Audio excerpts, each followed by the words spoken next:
Perfume ബോട്ടിലുകൾക്കകത്തും tube ലൈറ്റുകൾക്കുള്ളിലും സൂക്ഷ്മമായി ചിത്രം വരയ്ക്കുന്ന ഒരു അതുല്യ കലാകാരനെയാണ് കയ്യൊപ്പിൽ പരിചയപ്പെടുത്തുന്നത്. മലപ്പുറം എടരിക്കോട് സ്വദേശിയായ തറയിൽ അഷ്റഫ് എന്ന കലാകാരനാണ്. അതിസൂക്ഷ്മ ചിത്രകലയിലെ ഏഷ്യയിലെ ഒരേയൊരു പ്രതിഭയ്ക്കുള്ള പുരസ്കാരവും നേടിയിരിക്കുകയാണിപ്പോൾ. ഞാൻ അഷ്റഫ് തറയിൽ ഫ്രം കോട്ടക്കലാണ്. നമ്മൾ അലസ്യമായി വലിച്ചെറിയുന്ന ട്യൂബ് ലൈറ്റ്, അതുപോലെ തന്നെ പെർഫ്യൂം ബോട്ടിലുകൾ, അതിൻ്റെ ഉള്ളിൽ നമുക്ക് എന്തെല്ലാം ചെയ്യാൻ കഴിയുന്ന ഒരുപാട് ആലോചിച്ചിട്ടുണ്ടായിരുന്നു. അങ്ങനെ ഒടുവിൽ അതിന് ഉത്തരം കണ്ടെത്തി.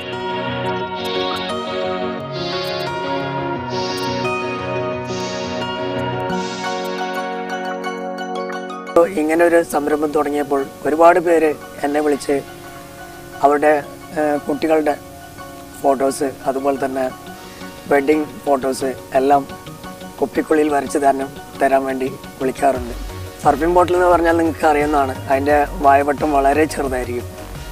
അങ്ങനെ ആ പെർഫ്യൂം ബോട്ടിലെടുത്ത് അതിൻ്റെ ഉള്ളിൽ നമ്മൾ സാധാ എഴുതുന്ന റീഫിൽ ബെൻഡ് ചെയ്തിട്ട് അതിനകത്ത് ചിത്രങ്ങൾ വരച്ചു തുടങ്ങി. ഇതുവരെ ആരും ചെയ്യാത്തൊരു വർക്കാണ് ട്യൂബ് ലൈറ്റിൻ്റെ ഉള്ളിൽ ആരും ചെയ്യാത്തൊരു വർക്ക്.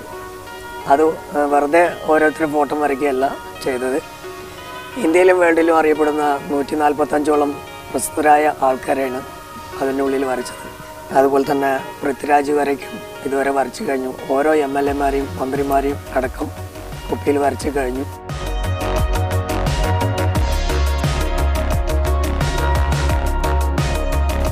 URF-ൻ്റെ ഏഷ്യൻ റെക്കോർഡ്, അതായത് 156 രാജ്യങ്ങളുടെ പുരസ്കാരമാണ്. അതിനുശേഷം doctor BR Ambedkar fellowship award, national award കിട്ടി. അതുകൂടാതെ നന്ദനാർ പുരസ്കാരം കിട്ടി. അതുപോലെ തന്നെ തിരുവനന്തപുരത്ത് നിന്ന് ശ്രീ കാവാലം നാരായണ പണിക്കർ പുരസ്കാരം ലഭിച്ചു. അതുകൂടാതെ ഇപ്പോൾ കഴിഞ്ഞ ഡിസംബറിൽ 30-ാം തീയതി കൊൽക്കത്തയിൽ വെച്ച് നടന്ന വേൾഡ് ടാലൻറ്റ് ഫെസ്റ്റിവലിൽ പങ്കെടുക്കുവാനും 100ഓളം വ്യക്തികൾ പങ്കെടുത്തിരുന്നു. അതിൽ ടാലൻ്റായിട്ടുള്ള 10 പേരെ സെലക്ട് ചെയ്തു. അതിൽ ഒന്നാവാനും എനിക്ക് സാധിച്ചു. നമ്മൾ പ്രകൃതിയിൽ കാണുന്ന പോലെ ഒരു അനിമൽസോ അതുപോലെ തന്നെ ഫ്ലവറോ ഇലകളോ വരയ്ക്കുന്നതിനേക്കാളും റിസ്ക് ഉള്ളത് ഒരു കാര്യമാണ് നമ്മളെ ഫേസ് വരയ്ക്കുക എന്ന് പറഞ്ഞാൽ. അത് ഫേസ് വരയ്ക്കാൻ മാത്രമല്ല, അതിൻ്റെ ഓരോ ഭാവങ്ങൾ, ആ ഫേസിന് വരുന്ന ഓരോ ഭാവങ്ങൾ, അവരുടെ ഫേസ് കറക്റ്റാവണം.